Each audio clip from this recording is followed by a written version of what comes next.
So welcome to Asia Gaming Brief's face-to-face series. With me today, I have John English. He is the founder and CEO of Webe Gaming and a partner with Global Market Advisors and an acknowledged expert in sports betting. And that's what we're going to talk about today. So first of all, John, without the patently obvious, what's been most surprising to you about this year? Oh God, lots of surprises, Sharon, but thank you for having me today. And I really appreciate being here with you. But biggest surprises are the fact that things have taken a huge shift from land-based gaming, obviously with a lot of closures and the time that we went with all the casinos being done, to a huge shift to online gaming, which is something that I guess we've been waiting for a long time and waiting to see that happen. Still hasn't quite happened in Nevada, where I'm based. I'm in Las Vegas at the moment. But if you take a look at the US in general, you can see that online gaming is now acceptable and it's starting to move along. And there's companies that are coming from Europe and from all over the world to take part in both sports betting and online gaming. So even during 2020, which has been, I mean, since March, I made it home just in time from the pandemic from Mexico. We've seen mergers. We've seen a lot of acquisitions and mergers take place. Evolution Gaming, NetEnt. We've seen a lot of big things happen in the industry, even though the industry's a bit at a standstill, kind of standstill. We got sports back. Even if they're played in a bubble, we've got some sports back. So the biggest surprise, I guess, is that we actually are going to make it through this year, which we thought was going to be a tough one. And we're hoping for a good 2021. Excellent. You mentioned a lot of those acquisitions this year. I was quite surprised at how fast a lot of the land-based companies are getting in on the act with online gaming in the US. You had Caesars and William Hill announce a big deal this year. MGM's going very strong. Was that something that surprised you, or has it been lining up for years? No, it didn't surprise me, really. We were in talks before we sold the company to William Hill. We were in talks with Caesars about operating their sports book. So it's been a long time in the making, but good to see that that's happened for them. I'm really happy for everybody at William Hill. Of course, you know, a little bit of legacy there, and that's a great thing. But for the most part, yeah, I mean, that's been the big news of the last couple of weeks. And of course, NetEnt and Evolution Gaming joining forces, number one and number two in the live dealer aspect. And then, you know, we've seen DraftKings and SB Tech come together. We've seen Wynn go online, which Wynn was previously not involved in online gaming, and Wynn is now moving into the online gaming sector. So we're seeing a lot of things that are taking place even during the pandemic and stuff. So that's been a motivating, at least. I mean, we're seeing things happen here, so it's good. I know we've spoken in the past when PABSA was first voted in or came into force, talking about whether or not there'd be a domino effect in other markets around the world, in particular Asia. Doesn't seem to have happened yet, but are you seeing any signs that there may be any movement? In Asia? Yeah. In Asia, mostly Philippines still. You know, Philippines is you know, making moves and making adjustments. You know, they had the pogos and then they changed the pogos a little bit, so on and so forth. But of course, China's staunch. Mainland China is staunch on no gambling unless it's state regulated gaming, which is welfare lottery and sports lottery. In terms of actual China, no. You know, I mean, having a lot of experience working with 500.com and working with some of the operators that were working for the state in China, I think we were on the right move and everything was going in the right direction, but it all came to a screeching halt, you know. And that happens in China. They change their minds every now and then. So we'll see what happens, if it moves forward or not. Right now, social gaming is still moving forward in Asia, but not the real money gambling that we're used to in other parts of the world. Okay.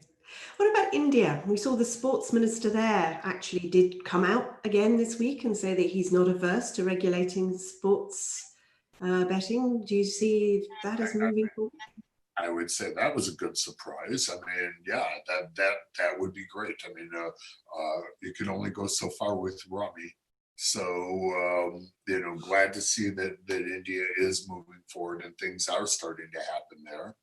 And it's Philippines, India could be big catalyst, but we're also looking, and we have been looking, I think, for quite some time at Hainan and a few other jurisdictions that are outside the mainland of China. Of course, there's Macau, and Macau is bouncing back a little bit at a time, and we both spent some time over there. So knowing that's starting to move in the right direction, we're starting to get a little more visitation, and they're starting to lighten up on the visas a little bit.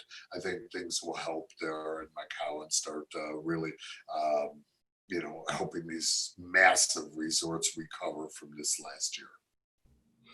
Yeah, something's got to. I think a lot of them would like to be in the position that companies like Wynn and MGM are in the States now, in being able to offer online gaming. I mean, it's a bit of a no-brainer, isn't it? Yeah, absolutely. Notice I said this last year because I'm already done with this year. We're ready to move on to 2021.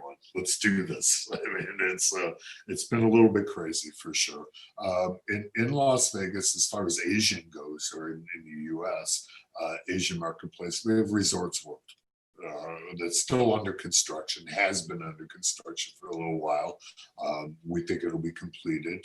They're pretty close. I mean, they've topped it off, and they've got some trim work to do around the outsides and some other things. It's not quite completed, but having Resorts World here would be our biggest Asian marketplace here in Las Vegas. So we're excited to see something new open. It's been a while on the Strip, and then downtown we just had another new hotel open called Circa, which they spent $1 billion on, and and it's amazing. It's beautiful, but at the same time, it couldn't be worse timing to open a casino at this, especially $1 billion casino.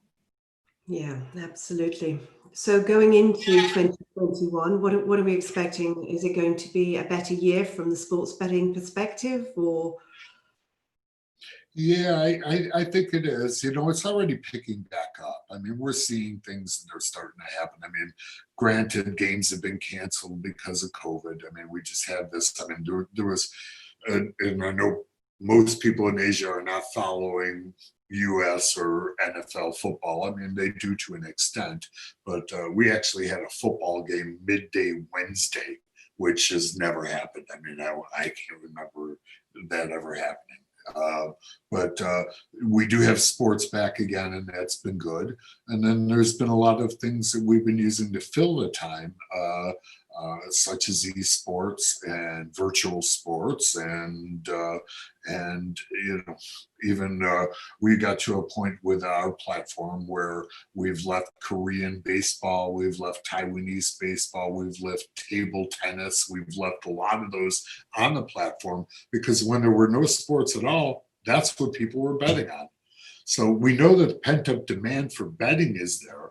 We know that there's the excitement still for sports, and it's good to see people playing again. We're supposed to start hockey, which is very big in the United States and Canada and Russia and other places as well. We were supposed to start our season January 1st, but that's only 28 days away, 29 days away, wherever we're at today. And I'm not so sure that's going to happen. It just seems like we haven't ironed everything out yet. That was actually, you part answered my next question, but I'm very interested to hear in some of those things that you use to fill the gap. Are any of those gaining, or have they held on to people once real sports came back, or have they just faded into the background?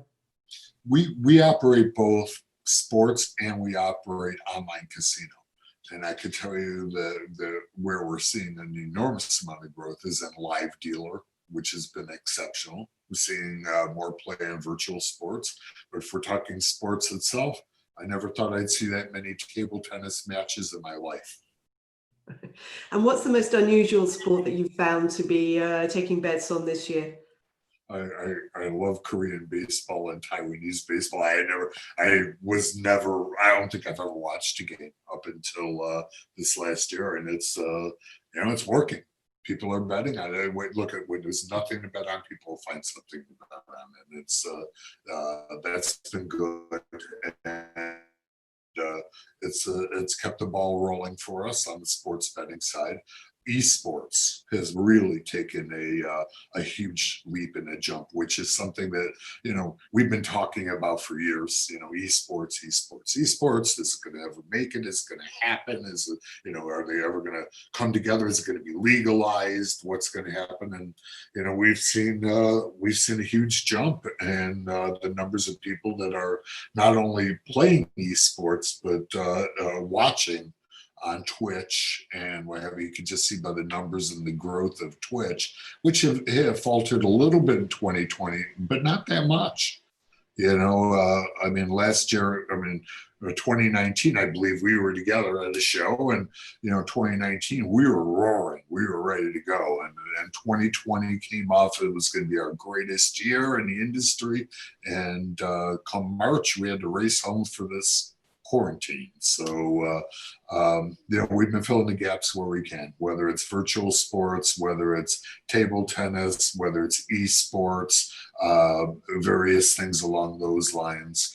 And then, of course, not too long ago, they started replaying hockey in a bubble. So we got a full hockey season out of it, all the way to the Stanley Cup.